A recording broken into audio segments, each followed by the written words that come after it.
เป็นวันเสาร์ที่1 เดือนสิงหาคม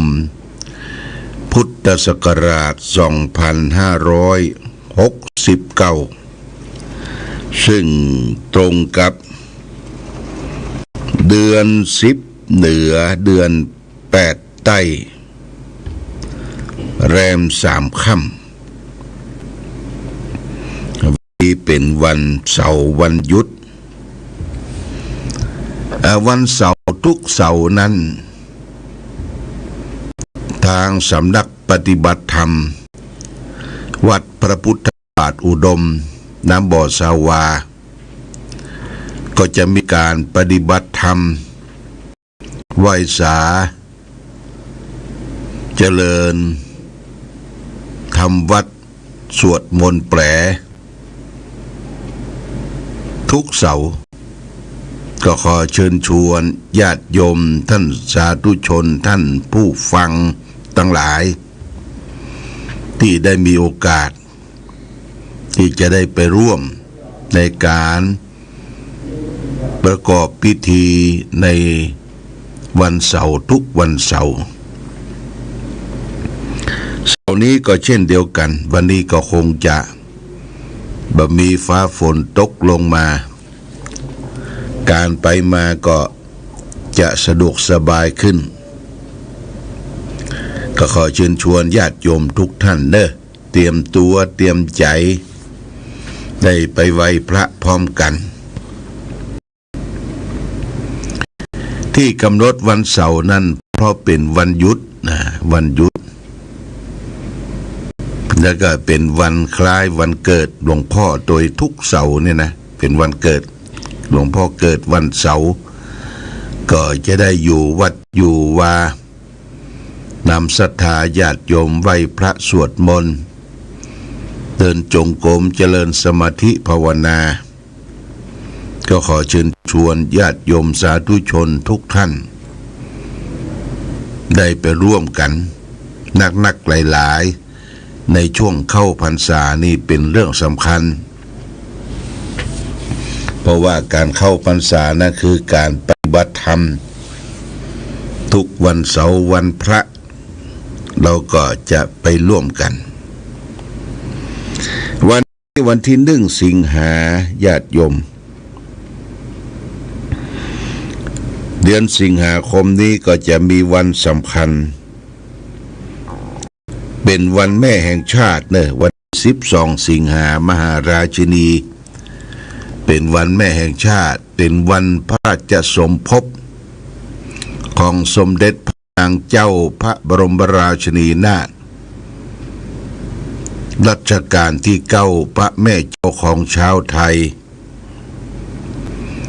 ทางวัดพระพุทธบาทอุดมสำนักปฏิบัติธรรมก็จะปฏิบัติธรรมเป็นประจำทุกปีนะวันสำคัญของสถาบันกษัตริย์เช่นว่าวันที่5 ธันวาวัน12 สิงหาปีนี้ก็บรรจบขึ้นแห่งครั้งหนึ่งนะญาติโยมก็ขอเชิญชวนญาติโยมได้ไปปฏิบัติธรรมกันในวันที่10 11 12แต่13เนี่ยก็จะได้อำลากันวันเจ้าวันที่10นี่ก็เป็นวันพระวันศีลญาติโยมอาจจะได้ไปวัดวาที่เราไปไหว้ไปสาไปฟังเทศน์ฟังธรรมแต่ละวัดตะวาก็ขอเชิญชวนเด้อ3 วัน3 คืนวันที่10วันที่11วันที่12 สิงหาจะเชิญชวนญาติโยมได้ไปบวชเนคขมมชีพราหมณ์บวชเนคขมมชีพราหมณ์ก็คือบวชขาวนุ่งขาวบะโกนผมนะบะโกนผมไม่ใช่เหมือนกับบวชชีอันนี้ชีพราหมณ์บะโกนผมนุ่งขาวห่มขาวถือศีล8นะถือศีล8ไปพร้อมเพรียงกันณที่สำนักปฏิบัติธรรมวัด พระพุทธบาทอุดมแหล่งที่21ของจังหวัดเชียงใหม่นี่ก็แจ้งคือญาติโยมท่านสาธุชนทั้งหลายรับทราบและโดยเฉพาะอย่างยิ่งในวันที่12เนี่ยวันที่12วันแม่เวลาบ่าย2:14 น.เราก็จัดทำบุญทอดผ้าป่ากองทุนวิทยุชุมชนคณะสงฆ์อำเภอฝางเฮาวิทยุชุมชนเป็นสื่อเผยแผ่ธรรมะดีที่สุดคนอยู่บ้านอยู่จองอยู่ที่ไหนก็ได้ยินได้ฟังอย่างเมื่อคืนที่แล้วนี่อาตมาภาพได้มาออกรายการธรรมะตอนกลางคืนก็ได้เปิดสายไปหลายสายเปิดก็อยู่ที่ไกลฟังกันตังลีละปูนตังตีละปูนจอมตองแล้วก็ปุ้นตังเวียงป่าเป้าลำปางเพิ่งก็โทรศัพท์ย้อนมาว่าโอ้รับฟังอยู่เนอได้ยินได้ฟังอยู่เนออย่างก็ดีใจนะเพิ่นอยู่ไกลได้รับยินรับฟังเมื่อคืนที่แล้วก็ผ่านไปแล้วก็ได้แปลงน้ำมนต์ออนไลน์ไปฮือพ่อฮือแม่ญาติพี่น้องทุกท่านว่าได้รับน้ำมนต์แล้วตุลุงจะได้เอาล้างหน้าล้างตาเอาสะเก้าดำหัวเอาดื่มกินโดยได้หลายขวดเอาแช่ไว้ในตู้เย็นโมทนาสาธุนี่คือเสียงธรรมออกจากวิทยุชุมชนคณะสงฆ์อำเภอฝางเพราะฉะนั้นในวันที่12เนี่ยบ่าย2 โมงเนี่ยญาติโยมก็มีผู้มีจุดประสงค์จำนงแจ้งมาหลายท่านละโดยเฉพาะอย่างยิ่งที่ได้เป็นประธานเป็นประธานนั่นก็คือคุณโยมปราณีปัญโยบ้านเจียงใหม่เปิ้นก็เป็นคนอำเภอฝางแม่งอนรับปากโดยแม่จงดีประสานงาน 10,000 บาทคุณครูรัตนดาวทิตะชัยบูรณ์ครูดา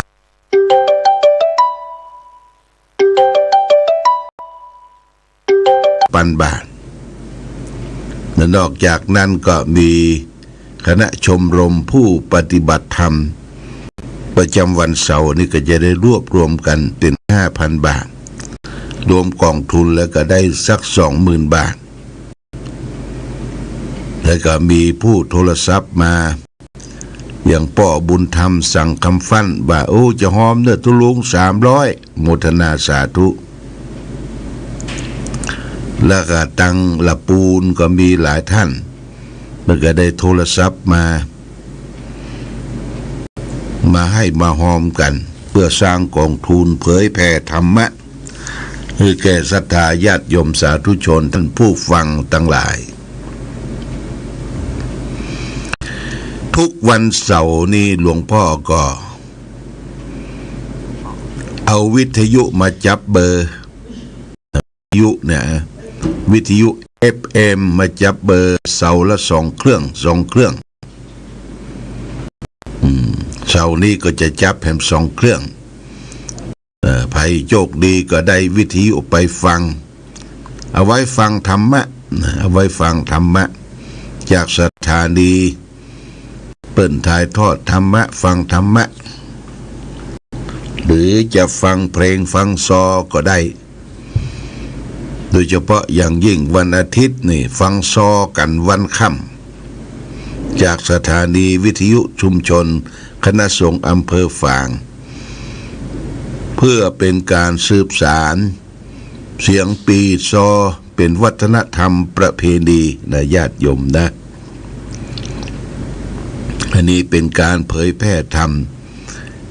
วิทยุของเฮานี่บ่ได้โฆษณาขายสินค้าบ่ได้โฆษณาบอกบุญให้แก่ศรัทธาญาติโยมรับนั่นรับนี่ขายสินค้าต่างๆก็เป็นการเผยแพร่ธรรมโดยตรงก็จึงขออนุโมทนากับท่านผู้ฟังทุกท่านบอกว่าผู้เฒ่าผู้แก่พ่อแม่ศรัทธาญาติโยมท่านสาธุชนทั้งหลายที่ได้ติดตามรายการวันนี้ก็เช่นเดียวกันเด้อหลวงพ่อก็ว่างวันนี้ไปไหนก็จะเป็นกู้เป็นกิมกันนำไว้พระสวดมนต์แปลที่วิหารองค์พลาพระเจ้าละแขกนะมาพร้อมกันเด้อ9 โมงญาติโยมท่านสาธุชนก่อนอื่นก็จะเอาธรรมะนำมาฝากในเมื่อเจ้าวันนี้ก่อนวันนี้เอาเรื่องอันนทานกถาอันนทานกถาว่าโดยอานิสงส์การถวายอาหารอาหารนี่สำคัญเป็นอาหารเป็นกำลังของตุเจ้าพระสงฆ์หรือคนที่ได้บริโภคไปแล้วก็จะมีพละกำลัง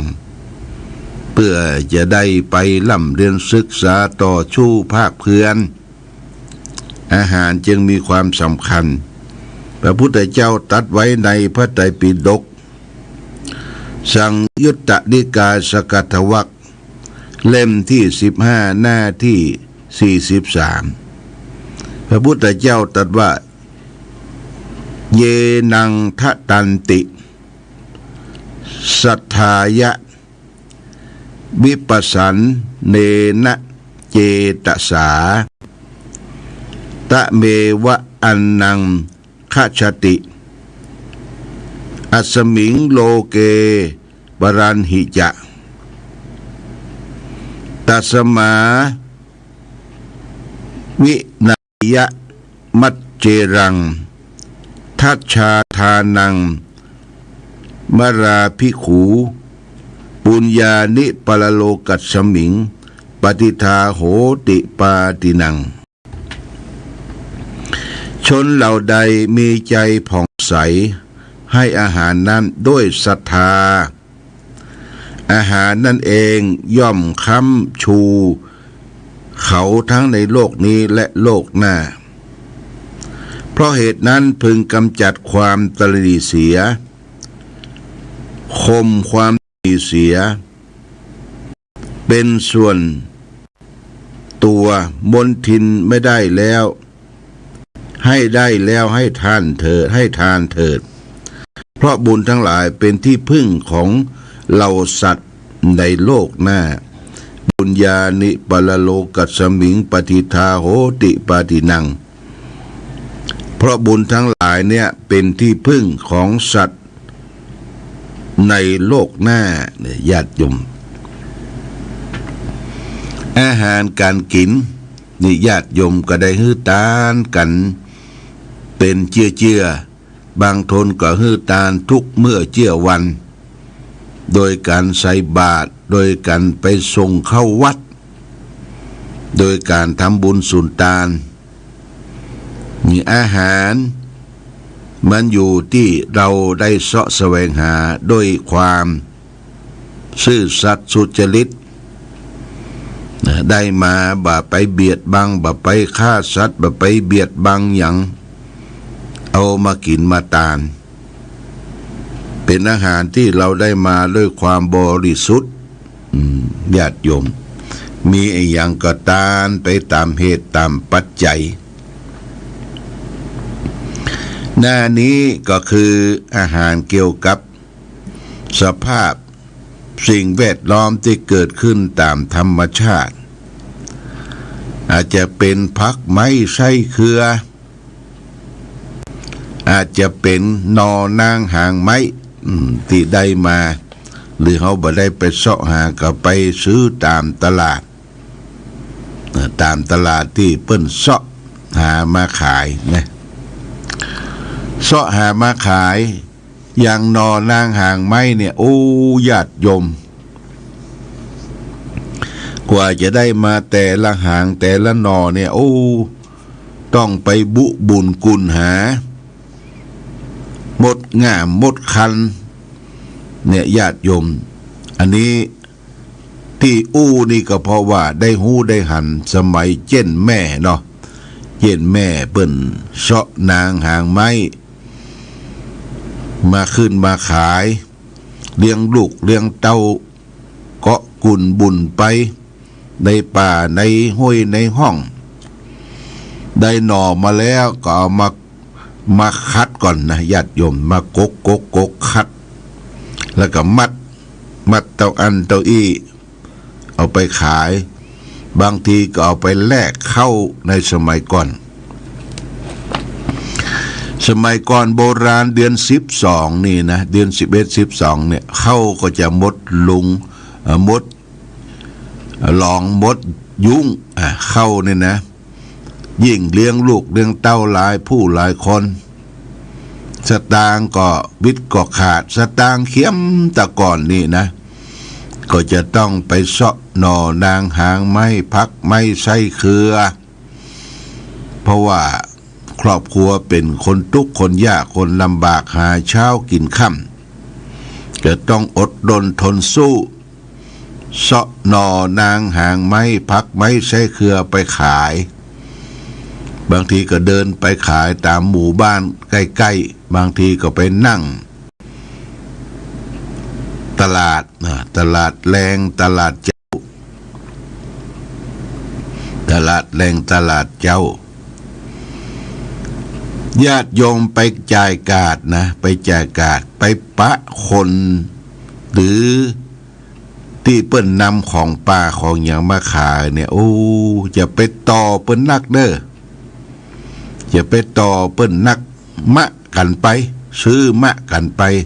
คำว่ามะกันไปนี่ก็ฮือเปิ้นได้มีกำลังจิตกำลังใจนำปัจจัยเงินทองนะไปเลี้ยงครอบเลี้ยงครัวเลี้ยงลูกเลี้ยงเต้าตีนมือเปิ้นเป็นกระวุกกระวิเนอะบ่ใสตีนมือเป็นกระวุกกระวิบ่ใสเพราะมีหนามีหยังมีมดมีหยังมาทำลายตีนมือเปิ้นหน้าตาก็ผมยุ่งปากแห้มนี่ญาติโยมนะไปกาดไปลีนี่ให้ดูที่เปิ้นเสาะของป่าของอย่างมาขายเนี่ยเปิ้นทุกข์เปิ้นยากลำบากเขาจะไปเป็นผู้ดีจี้เอานั่นจี้เอานี่แล้วก็ต่อเปิ้นจนเปิ้นขายด้วยภาวะจำยอมเนี่ยญาติโยมอินดูเปิ้นเนาะอินดูเปิ้นนึกถึงครอบครัวสมัยก่อนสมัยพ่ออุ้ยแม่อุ้ยสมัยพ่อแม่เปิ้นเสาะนางหางไม้พักไม้ใช้เครือเอามาขึ้นมาขายเลี้ยงลูกเลี้ยงเต้าแลกข้าวสารแต่ก่อนนี่คนกันเข้ากันนี่ฝากไว้เพราะฉะนั้นอาหารการกินเนี่ยเป็นสิ่งสำคัญผู้ที่ได้ถวายอาหารทำบุญทำทานที่บ้านที่จองที่ในวัดในวาอาหารควรที่จะเป็นอาหารปรุงสุกโดยตนเองหรือว่าอังคาดก็คือทำด้วยตนเองถ้าเอาไปซื้อตามท้องตลาดที่เปิ้นจ๊อกเปิ้นใส่ถุงขายเนี่ยบางทีญาติโยมในถุงนั้นนะกว่าเปิ้นจะเอาหนังวองฮัดเนี่ยเปิ้นแปลงปงว่ะถ้าลมออกก็แวบมันมีอย่างละบางทีอาหารข้ามคืนอาจจะบูดจะเสียไปเพราะฉะนั้นอาหารที่ไปถวายต้องเป็นอาหารที่ปรุงสุกร้อนใส่ถุงหรือห่อตองอย่างก็ได้นี่เป็นการถวายอาหารไปวัดไปวาใส่บาตรญาติปกแก่สังฆประสงค์สามเณรแม้แต่ฮือตาลแก่ยาจกวะนิพกคนขอ คนทุกข์คนยากคนลำบากผู้เฒ่าผู้แก่ขาดคนดูแลเฮามีโอกาสได้ไปปะไปพบเนื้อญาติโยมเฮามีข้าวสุกข้าวสารอาหารแห้งเอาไปซื้อคือเปิ้นที่ได้ทุกข์ยากลำบากเรือเฮาเนี่ยเปิ้นก็จะปันปอนคือเฮานะบ่ใช่ปอนตู้เจ้าพระสงฆ์เป็นปอนคนบ้านปอนคนบ้านนี้บ่ใช่พระใจภาษาบาลีเปิ้นว่าโอ้ขออยู่ดีมีสุขเน้อที่ได้เอานั่นเอานี่มาฮื้อเอาเสื้อเอาผ้ามาฮื้อเอาของกินของว่ามาฮื้อแม่อุ้ยมีอย่างป้าอุ้ยมีอย่างขอให้อยู่เย็นเป็นสุขอย่าไปเป็นโรคเป็นภัยเน้ออย่าเปิ้นนี่เป็นปอนของผู้เฒ่าผู้แก่บ่แม่นศรัทธาเนี่ยการฮื้อการให้กันเนี่ยญาติโยมเป็นจิตใจที่บริสุทธิ์เนี่ยน้ำที่ไหลคือน้ำที่ใสสะอาดน้ำที่บะไหลก็คือน้ำในบวกในตมในตุ่มในหม้อในไหมันบะไหลไปที่ไหนก็มีตะคอนนอนก้นมีหนอนยุงมีอย่างมาไข่ยั่วเยะไปหมดมันบะสะอาดเพราะน้ำมันบะไหลน้ำในป่าในเขาลงห้วยลงห้องมานี่ใสสะอาดจืดสนิทดีก่อนมาเขาเข้าแพะเข้าป่าเขาก็อาศัยน้ำธรรมชาติเนี่ยดื่มเอามือเข้าควักเอามือเข้าวักแล้วแปรงควักดื่มเข้าป่าเข้าลกเข้าพงเป็นน้ำที่ใสสะอาดคือน้ำไหลจิตใจของผู้ให้ก็เหมือนกันเด้อญาติโยมจิตใจของศรัทธาญาติโยมผู้ให้ทานให้ความเอื้อเฟื้อเผื่อแผ่แก่บุคคลอื่น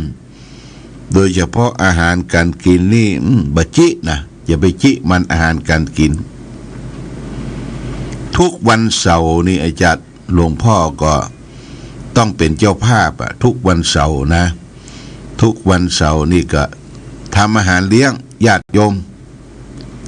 วันนี้ก็จะเลี้ยงข้าวซอยวันนี้นะเลี้ยงข้าวซอยนะเลี้ยงทั้งพระทั้งเรียนทั้งฆราวาสญาติโยมบางคนก็ถามว่าหลวงพ่อได้สตางค์ที่ไหนมาบ่ได้ที่ไหนมาละหับกินหับทานบันศพบันซากเปิ้นกินเปิ้นทานก็เอามาจับจ่ายใช้สอยถามว่าหลวงพ่อมีสตางค์บ่มีญาติโยมตุเจ้านี่ไปมีสตางค์ได้จะได้มาก็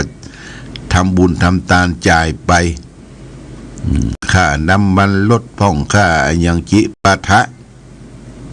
เวลาเจ็บไข้ได้ป่วยก็อาศัยปัจจัยที่ญาติโยมได้ถวายไปเนี่ยญาติโยมนะอันนี้อาหารเป็นสิ่งสำคัญวันนี้ก็ฝากว่าบุญญาณิปรโลกัสสมิงปฏิทาโหติปานินังการทำบุญทั้งหลายเป็นที่พึ่งของเราสัตว์ในโลกนี้นะเป็นที่พึ่งของเราสัตว์ทั้งหลายในโลกนี้โลกหน้าโดยโลกหน้าเฮาลาละรับขันจากโลกนี้ไปวิญญาณเฮาก็จะได้ไปเสวยไปอยู่สุคติโลกสวรรค์วิมานตลอดถึงนิพพานนังปรมังสุขขังนิพพานเป็นความสุขอย่างยิ่งนี่ก็ฝากไว้แก่ญาติโยมท่านสาธุชนทั้งหลายวันนี้รายการธรรมะประทีปส่องตาได้มาพบญาติโยมท่านสาธุชนทั้งหลายก็เห็นจะพอสมควรแก่กาลเวลาเลยขอความผาสุกความมีธรรมจงมีแก่ท่านผู้ฟังท่านทั้งหลายขอท่านทั้งหลายจงประสบสุขโชคดีประกอบไปด้วยจตุรพิธพรชัยทั้ง4ประการคือมีอายุวันนะสุขะภาระมีปฏิภาณทานสารสมบัติธรรมสารสมบัติทุกทิวาราตีการรายการธรรมะประทีปส่องตามต้องขอลาก่อน ขอผู้ฟังจงตั้งมั่นจิตหันษาโดยธรรมะขององค์พระพุทธาได้นำพาให้เกิดความสุขสงบเย็นขอเจริญพร